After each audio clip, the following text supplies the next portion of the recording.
Sejam todos bem-vindos, sejam todas bem-vindas ao Diário do TST, canal que eu desenvolvo para ajudar vocês, profissionais da qualidade, meio ambiente, saúde e segurança do trabalho, a aplicarem de maneira simples e fácil normas, procedimentos, requisitos legais no ambiente onde atuam. Meu nome é Gustavo Vanck, sou técnico em segurança do trabalho, auditor interno de SGI e consultor de SGI, Sistemas de Gestão Integrado, Qualidade, Meio Ambiente, Saúde e Segurança do Trabalho. No vídeo de hoje eu quero fazer um bate-papo com vocês de uma norma que ela é técnica e ao mesmo tempo muito importante para as atividades da empresa. Então fica até o final do vídeo, aproveite esse conteúdo e aumente o seu conhecimento.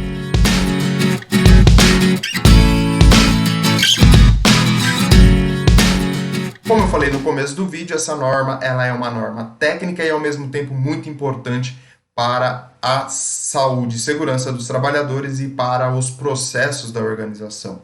Nós estamos falando aqui da NR10, Saúde e Segurança nos Serviços com Eletricidade. Por ser uma norma bem técnica e muito importante, eu vou falar de uma maneira bem básica dos primeiros itens dessa norma, que vai falar justamente de medidas de controle, que está bem alinhado com tudo que está acontecendo com relação ao programa de gerenciamento de riscos. Então, de uma maneira simples, de uma maneira básica, eu quero passar com vocês esses primeiros itens da NR10. Bom, então, para a gente começar a passar esses primeiros itens, vou colocar ela aqui para vocês, para a gente começar a entender essa norma tão importante e técnica para a empresa e para a realização das atividades com eletricidade. Bom, isso aqui é cabeçalho, eu vou passar batido o objetivo. Enfim, o que eu quero focar com vocês é nessa parte de medidas de controle. É o ponto inicial e ela já vem trazendo para a gente a preocupação com as atividades realizadas com eletricidade. Então, tudo que você for adotar de medida de controle se baseia nesses primeiros itens, e aqui eu vou dar algumas dicas para você ir implantando dentro da empresa e com certeza aumentar a segurança com relação aos serviços sem eletricidade. Então lá no item 10.2.1 ela vai falar que em todas as intervenções em instalações elétricas devem ser adotadas medidas preventivas de controle do risco elétrico e outros riscos adicionais mediante técnicas de análise de risco, de forma a garantir a segurança e a saúde do trabalhador. O que ele está dizendo para a gente? Olha, você que vai fazer qualquer coisa com eletricidade, adote medidas preventivas e não foque só nas medidas preventivas para evitar o curto-circuito, para evitar o choque elétrico. Olhe para os demais riscos envolvidos com a atividade, com essa intervenção. Então é importante você ter esse primeiro olhar. Vou realizar, ou as empresas, ou os meus prestadores de serviço, vão realizar alguma atividade que envolva eletricidade, vou fazer a famosa APR, Análise Preliminar de Risco. Modelos tem uma série delas, desses modelos espalhados pela internet. Então você consegue um modelo de APR aí conforme a sua necessidade. Por isso que eu não vou trazer um modelo aqui para vocês. Cada empresa tem a sua característica, cada empresa tem suas preocupações e você tem exemplos a serem seguidos aí na internet que vão com certeza satisfazer as suas necessidades. Então, comece pela análise preliminar de risco e volto a falar, não foque só nos riscos relacionados à eletricidade. Olhe para os riscos físicos, olhe para os riscos químicos, biológicos e ergonomia e de acidente. Então, olhe para todos os riscos envolvidos na atividade. Normalmente, você vai fazer uma manutenção no motor, você tem que ficar debaixo do motor, como é que é essa ergonomia? Preciso carregar a peça, qual que é o peso dessa peça, qual é a distância que eu tenho que levar? Tudo isso são questões que você vai colocar na sua análise preliminar de risco para você avaliar essa atividade. Se for uma atividade rotineira, basta você fazer um formulário único para essa atividade e você consegue fazer uma análise preliminar com um modelo e você vai utilizando esse modelo para sempre preencher. Isso é um ponto. Se forem atividades muito específicas, você vai fazer uma análise preliminar de risco para cada atividade. Então, faça esta avaliação na hora de executar esta atividade, na hora de executar não, né? Antes de executar esta atividade. Então, olhe para o que vai ser feito e faça a sua análise preliminar de risco. Então, olha só, a primeira preocupação que a NR já traz para a gente, né? Então, não foque só, nós estamos falando de eletricidade, mas não foque só em eletricidade. Existem outros riscos que precisam ser avaliados antes das intervenções, antes de qualquer coisa, antes de qualquer atividade com eletricidade. Depois voltando, né? Depois lá no item 10.2, ele vai falar que as medidas de controle adotadas devem integrar-se a demais iniciativas da empresa, no âmbito da preservação da segurança e saúde do meio ambiente de trabalho. Então, você tem a análise preliminar de risco que a gente estava falando e as demais medidas e os demais programas que estão implantados dentro da organização. Isso tudo precisa estar em consonância, isso tudo precisa estar integrado. É importante você olhar para tudo que acontece dentro da empresa, né? Eu já falei em alguns vídeos, inclusive da gestão da segurança do trabalho, então isso está correlacionado com essa gestão da segurança do trabalho. Lá no item 10.3, as empresas são obrigadas a manter os esquemas unifilares atualizados das instalações elétricas e de seus estabelecimentos com as especificações dos sistemas de aterramento e demais equipamentos e dispositivos de proteção. O que é um diagrama unifilar? Diagrama unifilar é aquele projeto, aquele desenho da sua empresa focado simplesmente nas questões elétricas. Então, na sua empresa, ela vai ter a energia da rua, ela vai ter uma entrada, dependendo da empresa, ela vai solicitar para a agência de energia, fornecedora de energia, 13.800 volts, por exemplo, e ela vai colocar um transformador dentro da sua empresa, transformando os 13.800 em 380 volts ou em 440 volts, depende da necessidade e da característica da empresa.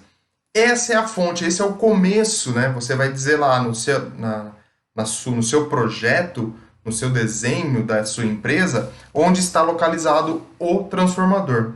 E daquele transformador, quais são as linhas ou por onde esta energia vai caminhar dentro da organização? Até chegar nas máquinas, até chegar nos sistemas de exaustão, até chegar nos no-breaks, inclusive na área administrativa, como é que está distribuída essa energia dentro da área administrativa. Então, é em cima desse projeto, desse desenho unifilar, que você vai identificar estas questões, estes dispositivos. Inclusive, se você reparar, ele vai trazer lá para a gente que demais esquemas de aterramento e demais equipamentos e dispositivos de proteção. Então você vai colocar tudo que está contido nessas linhas. Obviamente você não vai colocar, você vai posicionar a máquina, né, se tiver uma máquina ali, você vai identificar quais são os dispositivos de proteção daquela linha até naquela máquina e na origem também. Quem vai fazer isso? O engenheiro elétrico, né, a pessoa que você vai contratar para fazer ou se sua empresa tiver um engenheiro elétrico, essa pessoa é um profissional que ele pode realizar esse tipo de desenho unifilar, onde ele vai mostrar qual é o esquema e onde que está esses dispositivos de proteção dentro da sua organização. Então, isso é obrigação para as organizações. Depois ele vai falar lá no item 10.2.4 que as empresas ou os estabelecimentos que possuem carga superior a 75 kW devem constituir e manter um prontuário de instalação elétrica. Exatamente, você vai ter que ter um prontuário, você vai ter que ter um livro, você vai ter que ter um diário das instalações elétricas da sua organização. É obrigatório, não tem como fugir. Então aí ele vai colocar ainda, contendo, além do dispositivo do 10.2.3, que é o que a gente acabou de ler, que é aquele projeto, aquele desenho unifilar, ele vai trazer para a gente a seguinte situação: conjunto de procedimentos e instruções técnicas e administrativas de segurança e saúde implantadas e relacionadas à SNR e descrição das medidas de controle existentes. Então, o primeiro item que eu vou colocar é justamente um conjunto de procedimentos. O que eu devo fazer para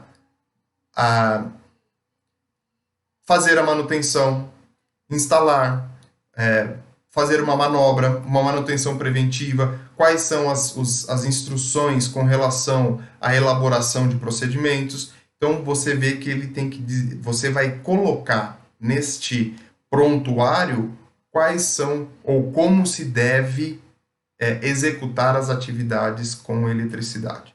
Seja na mudança, seja numa manutenção corretiva, seja numa manutenção preventiva, seja na elaboração de projetos, seja na modificação desses projetos, você vai colocar ali, dentro deste prontuário. É o primeiro item, né? Lógico, depois do projeto, que você vai identificar, vai colocar bonitinho quais são os dispositivos, como a gente já falou, você vai chegar com este conjunto de procedimentos e instruções. Quais são necessários? Aquele que você julgar importante junto com o engenheiro elétrico, junto com o profissional habilitado. Vocês vão definir isso juntamente para que isso possa estar no prontuário de maneira clara. Depois ele vai falar, além do prontuário, ele vai trazer as documentações e inspeções dos sistemas de proteção contra descargas atmosféricas e aterramentos elétricos. O que ele quer aí da gente, né? O que a NR10 está trazendo para nós nesta documentação das inspeções? Toda a edificação, todo prédio, toda construção tem um sistema de proteção contra descargas atmosféricas, o nosso famoso para-raio, né? Então, o para-raio ele tem toda uma especificação a ser executada, tem todo um cálculo, tem toda uma medição para que ele garanta que quando acontecer uma descarga atmosférica, ou seja, quando um raio atingir o para-raio, ele vai fazer a descarga disso para o solo de maneira eficaz. Então, você tem inspeções para serem realizadas, você tem medições para serem realizadas nesse sistema de proteção de descargas atmosféricas e, junto com isso, o sistema de aterramento. Segue o mesmo conceito. São coisas totalmente diferentes. Por quê? O sistema de descarga atmosférica é para caso a empresa ou o local, ou um dia de chuva, ou uma área que tenha muitos raios, ou qualquer lugar, você vai ter uma descarga elétrica disso e esse sistema vai servir para proteger a empresa com relação a essas descargas, a esses raios. E o sistema de aterramento ele tem um conceito totalmente diferente.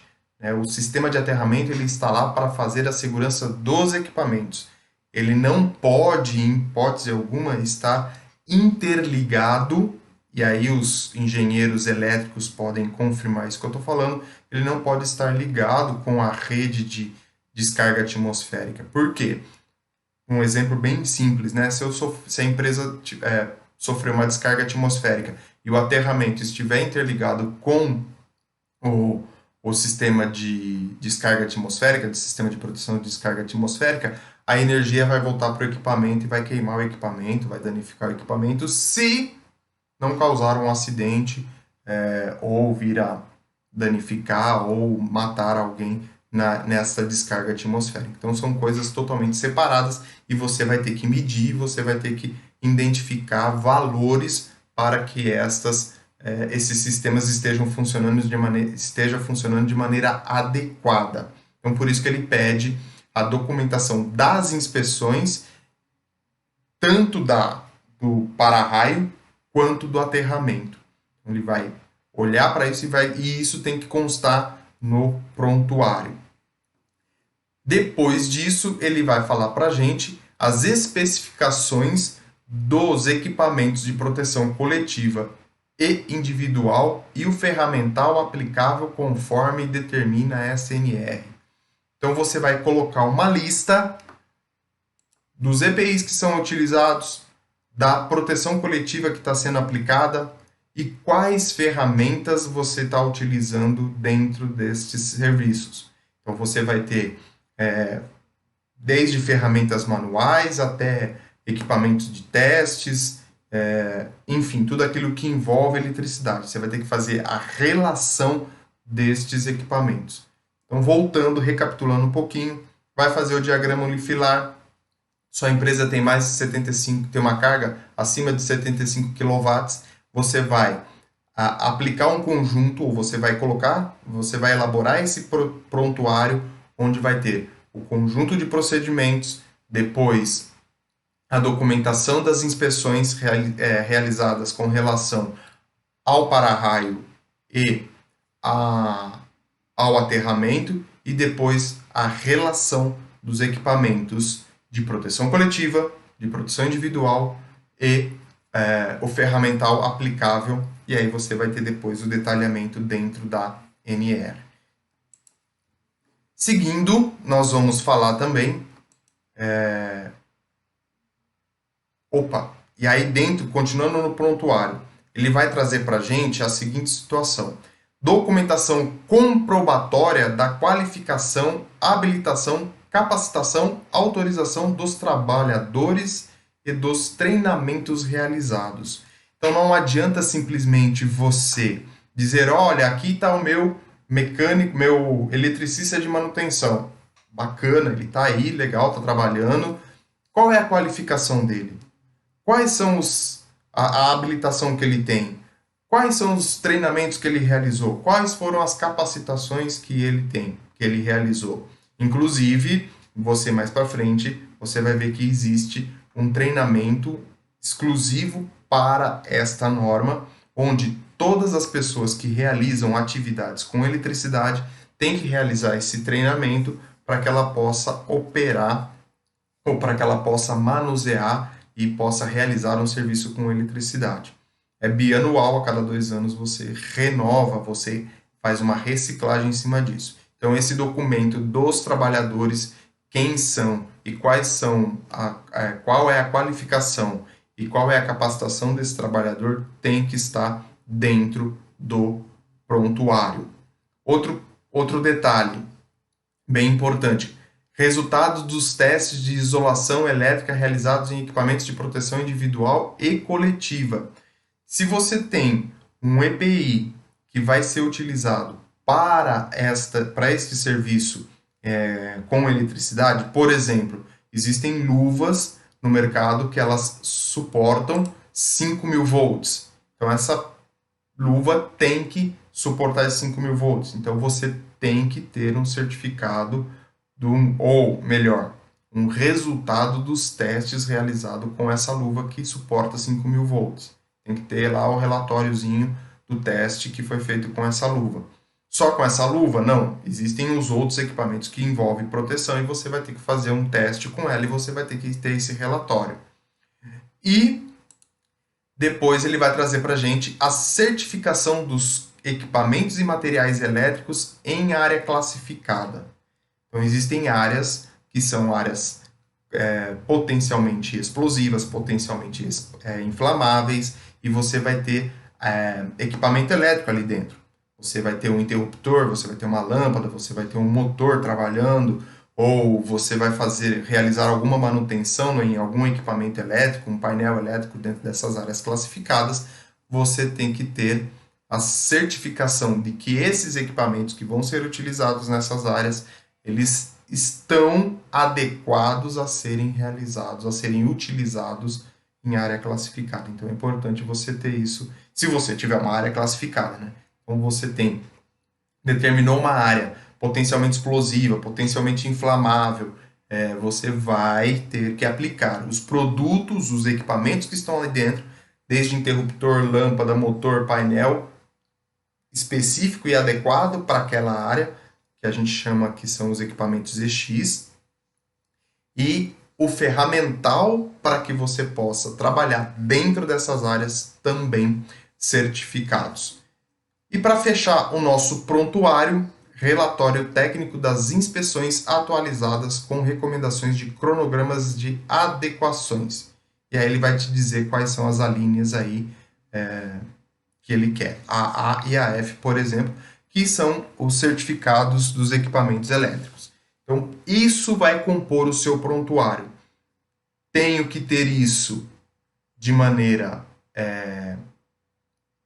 disponível, eu vou falar um pouquinho melhor disso mais para frente, mas isso tem que estar totalmente montado e atualizado, caso necessite de alguma inspeção, de alguma fiscalização, alguma coisa nesse sentido. Depois, as empresas que operam em instalações ou equipamentos integrantes do sistema elétrico de potência devem constituir o prontuário, que a gente acabou de falar, e acrescentar ao prontuário os documentos que estão listados aí. Descrição dos procedimentos para a emergência e certificação dos equipamentos de proteção coletiva e individual.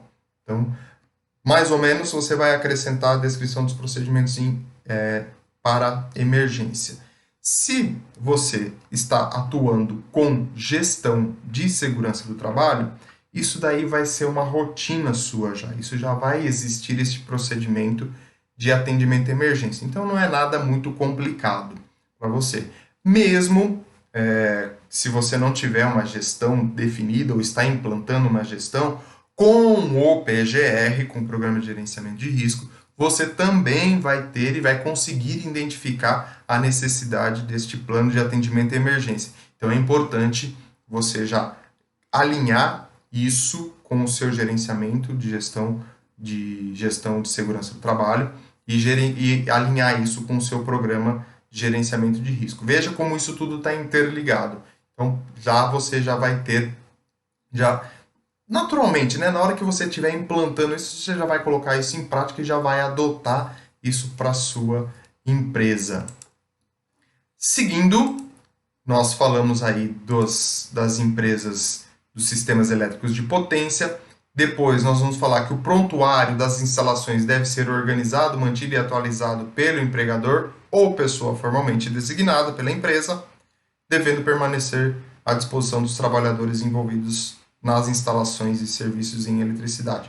Então veja a importância disso, né? Eu vou lá, elaboro e vou colocar debaixo da gaveta? Não, você vai deixar disponível para quem estiver aí utilizando ou precisar deste documento, e lembrando que são pessoas que vão fazer o uso ou realizar os serviços em eletricidade. Outra coisa muito importante, estes documentos previstos no prontuário de instalação técnica devem ser elaborados por um profissional legalmente habilitado. Então, por isso que eu já aproveitei lá no começo do vídeo, falando para vocês, olha, o engenheiro elétrico, o engenheiro eletricista é a pessoa que vai fazer esse desenho unifilar, é a pessoa que vai fazer as medições, a pessoa que vai, junto com você, elaborar os procedimentos, porque quando se fala em documento técnico, ele vai ter que ser a pessoa que vai assinar e que vai responder por este documento. Então é muito importante você ter essa ciência. A NR fala de profissional legalmente habilitado, mas a gente sabe que para a NR10, que fala em eletricidade, nada mais do que o profissional envolvido com engenharia elétrica. Nós vamos falar de medidas de proteção coletiva, e aí ele traz para a gente que em todos os serviços executados em instalações elétricas devem ser previstas e adotadas prioritariamente medidas de prevenção coletivas aplicáveis mediante os procedimentos das atividades a serem desenvolvidas de forma a garantir a segurança e a saúde dos colaboradores. Lógico, né, gente? Nós falamos sempre aí da hierarquia dos riscos. Primeira coisa, eliminar. Se eu não consigo eliminar, eu vou para as medidas de proteção coletiva, vou para as medidas de engenharia, as administrativas e, por fim, eu vou tratar do meu EPI. Aqui não deveria ser diferente. Não tenho como eliminar o serviço com eletricidade? Então, adote medidas preventivas, né? Adote medidas que vão garantir que ninguém sofra nenhum choque elétrico na realização ou na utilização dos serviços em eletricidade.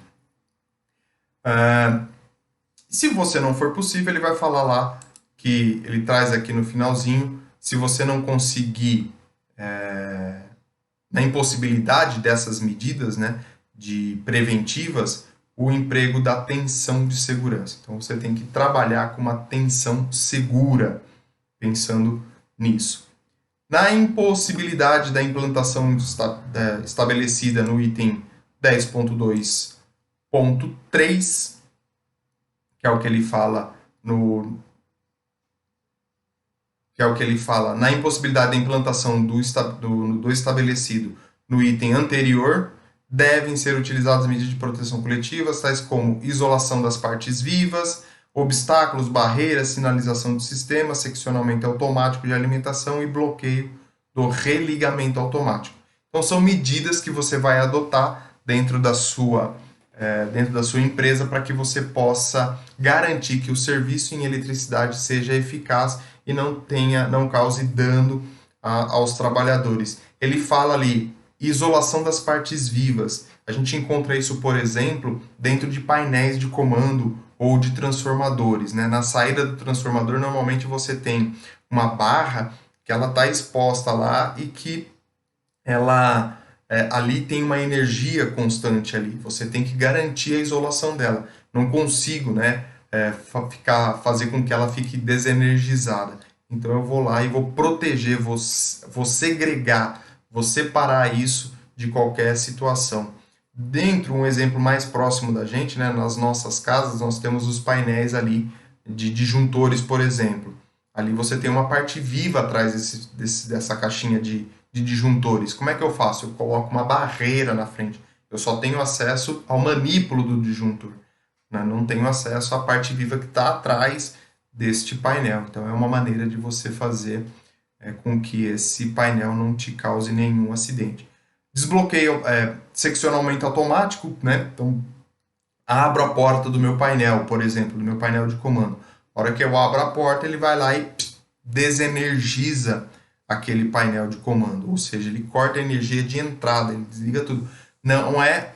Aqui a gente precisa entender uma coisa, né? Você colocar um exemplo bem simples, você colocar uma televisão, por exemplo, em stand-by, não significa que você desenergizou a televisão.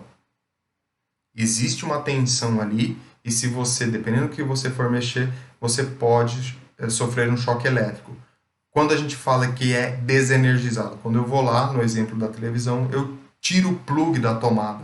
Significa que não existe possibilidade nenhuma de acontecer um choque elétrico, porque a televisão está desenergizada. Então, um exemplo bem simples para vocês entenderem essa parte de desenergização. E depois aí você tem sinalização, sistemas de bloqueio automático, como eu acabei de falar, e de alimentação do religamento automático. Então você abriu a porta, né, do painel de comando, desligou, desenergizou. Na hora que eu vou fechar essa porta, eu tenho que ter um sistema que não reenergize este painel de comando, por exemplo, automaticamente. Eu tenho que religar ele de maneira manual. São algumas medidas que você vai aplicar dentro dos seus painéis de comando, dentro das suas máquinas, para que não tenha problemas ou acidentes com eletricidade. É muito importante isso, né? Você tem um outro exemplo que a gente pode dar, você tem os centros de usinagem lá. Normalmente são máquinas muito grandes, onde tem uma pessoa de um lado e uma pessoa do outro lado trabalhando, uma não enxerga a outra, enfim, existe uma dificuldade aí. E as duas pessoas estão realizando manutenções em sistemas diferentes. Você vai lá, você desenergiza e você tem que garantir que a hora que você desenergiza, na hora que você terminou o seu trabalho, que você fechar, a outra pessoa também esteja segura, ou seja, não tenha um religamento automático desta máquina.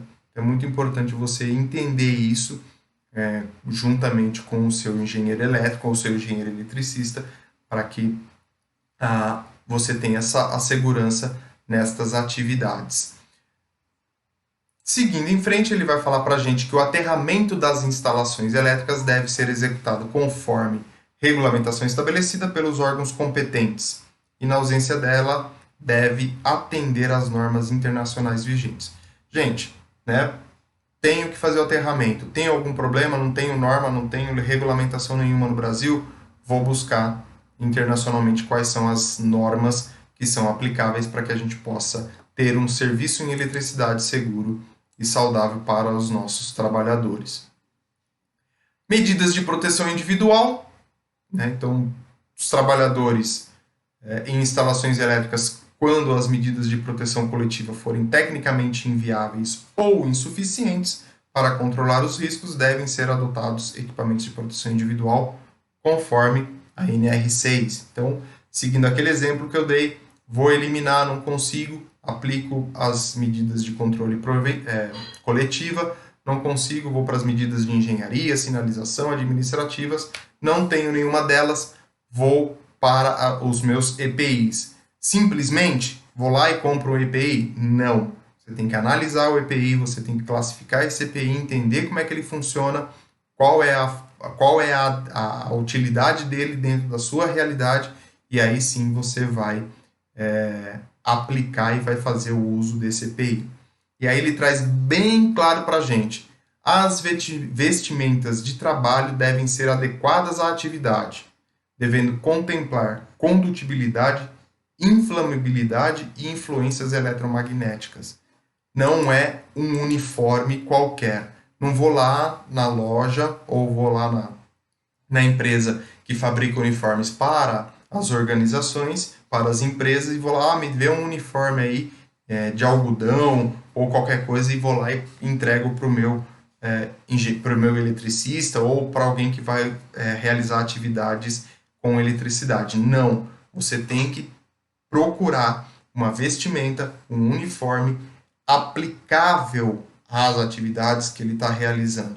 Então, se ele vai realizar uma atividade em média tensão, em alta tensão, você vai ter uma roupa adequada para ele.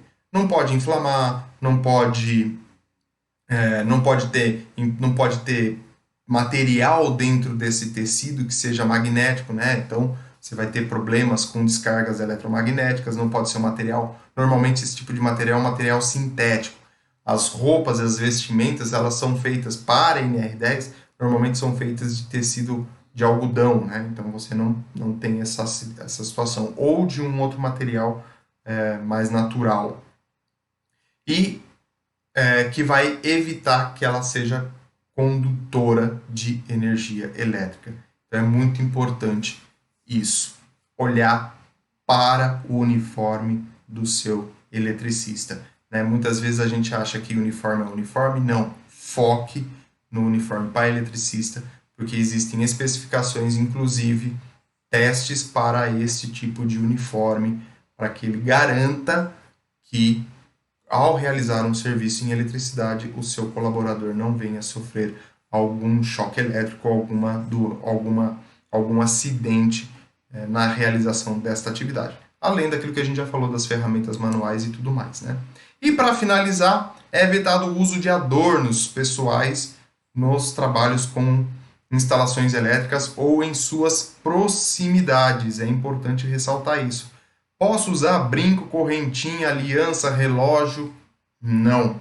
Isso tudo é proibido na realização das atividades com eletricidade, porque são condutoras e conduzindo vai trazer um acidente para você e seu colaborador. Provavelmente pode perder um membro, pode vir a se queimar, enfim, tem algumas consequências com relação a isso, porque são materiais condutores de energia elétrica. Muito bem, queria trazer um pouquinho disso para vocês, explicar de maneira básica esses primeiros itens tão importantes dentro dessa NR, para que você possa aumentar o seu conhecimento e olhar para a sua empresa e ver, será que eu tenho um prontuário das minhas instalações elétricas? Ah, eu tenho. E como é que está esse prontuário? Será que eu tenho o diagrama unifilar? Tenho, mas está assinado por um engenheiro, por um profissional habilitado?